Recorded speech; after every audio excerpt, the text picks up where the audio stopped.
Welcome back to our channel. Last episode we covered chapter 3 of The Intelligent Investor, where Graham scrutinized around a century of market history to show us how repetitive, in general, the markets really are.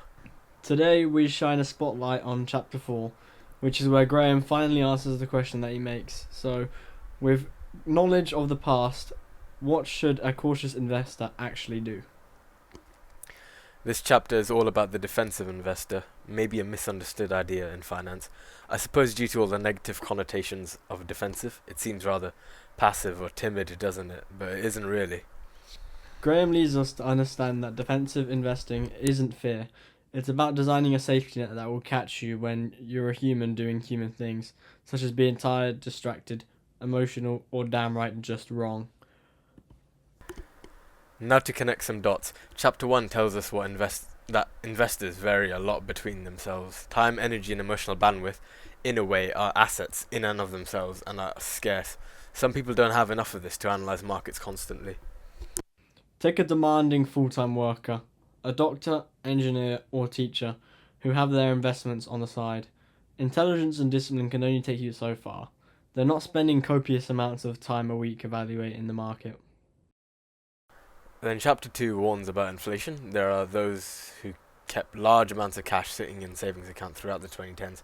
Nominally safe, sure, but the purchasing power is sneakily dwindling away. And chapter 3 shows that markets repeatedly swing like a pendulum, from optimistic to despairing. Investors during the dot-com bubble or the 2021 meme stock surge know what's being talked about here firsthand. Chapter 4 exists because those three truths meet together somewhere in the middle. Investors need growth, protection from inflation, and insulation from emotional decision making. Graham makes it clear the defensive investor is aiming for a satisfactory return, not an absolute iron fist dominance over the market. It doesn't sound very promising, but if we were to take two investors from 2000 to 2020, where one's chased whatever's hot, traded frequently, and panicked during crashes, leading them to fall apart and what they gained to crumble, while the other held a balanced portfolio and barely touched it, you can guess the outcome immediately. The second investor often ends up with more money, not because they were smarter, but because they avoided catastrophic errors. They might have had less going up, but they had less coming down. The premise in chapter 4 is a split between stocks and bonds, never going all in on either. Let's ground that with what we know. Think about someone who went 100% into stocks in 2007 because, oh, housing never goes down and markets felt unstoppable. Then 2008 recession hits. Suddenly, portfolios are down 40 to 50%. Even if stocks eventually recover, slowly but surely anyways, many people sold near the bottom because they may not have had the emotional fortitude to withstand the drawdown. Now imagine the same investor with a 50-50 stock bond portfolio. The drop is still painful, don't get me wrong. Money lost is money lost, but we can all agree that the severity is incomparable. That smaller loss makes it psychologically easier to stay invested. Graham isn't just managing financial risk, he's managing behavioural risk. A modern example that fits chapter 4 perfectly is the 2020 pandemic crash. Exactly. Markets fell rapidly, uncertainty was at an all-time high in recent history, and no one knew how bad things would get. Investors with diversified balanced portfolios often didn't have to make rigorous adjustments rapidly. If they had to adapt, it would be calmly with composed rebalancing. Investors who were heavily concentrated in equities or speculative assets often panicked. And once again, the people with the boring portfolios were better positioned to recover, emotionally and financially. Graham is very mindful about simplicity. It means no constant re-optimizing. Complex financial products often require complex understanding, and light understanding can almost be superficial. Think about when people have bought what they didn't fully understand, mortgage backed securities in the mid 2000s or highly leveraged ETFs more recently. When markets do market things, complexity becomes a liability. The people buying into these complex financial products didn't quite know what they owned, so they couldn't confidently hold it. Right, a separate sort of value is obtained from understanding a simple portfolio of broad stocks and high quality bonds. It's easier to understand, easier to hold, and easier to stick with under stress. It's important to not be too rigid in our ways.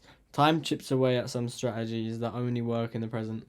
Graham allows some flexibility, but only within strict limits. A great real world application is rebalancing. Say stocks soar for several years and your 50-50 portfolio drifts to 70-30. Rebalancing gets you to do away with what's expensive and buy what's becoming relatively cheap, without predicting anything. Keep moving up the ranks and building up. Sell, buy, sell, buy. Reading this chapter, I don't get the sense Graham is worried about investors missing upward spikes in the market. He's worried about permanent damage. You'll maybe get your lucky chance with a quick increase, however, selling at the bottom, over leveraging, or concentrating too heavily in what proves to work in a short period of time in recent memory isn't the way to go. Investors who went all in a single sector, tech in 2000, financials in 2007, crypto in 2021, they are the ones who suffer. Some recovered, many didn't. Graham's defensive framework isn't a drastic measure, yet dramatically reduces the odds of those outcomes. Today, people sometimes dismiss this approach as outdated because of index funds and automation. But modern index investing actually reinforces Graham's ideas. Low cost diversification and balanced exposure, just modern implementations of defensive principles. Today, you won't find the danger in the lack of access, you'll find it in too much access. Apps make it easy to overtrade, chase trends, and abandon discipline. It's almost like the world is at your fingertips in one hand, yet at the same time you hold no real power. Chapters 1 to 3 was about the mentality, general awareness of inflation, and about having historical humility. In George Santayana's words, those who forget history are doomed to repeat it, while not often use investments and economics theory. I reckon I'd be hard pressed to find someone who argues against its validity. Anyways, chapter 4 shows us how to operationalize these ideas. Later, when Graham discusses enterprising investing, we always have this question in mind. Is the extra effort really worth deviating from this solid default? And often, the uninterestingly honest answer is no. So, if we had to summarize chapter 4 in practical terms, build a portfolio that still works when you're scared, distracted, or wrong. Modesty isn't pessimism.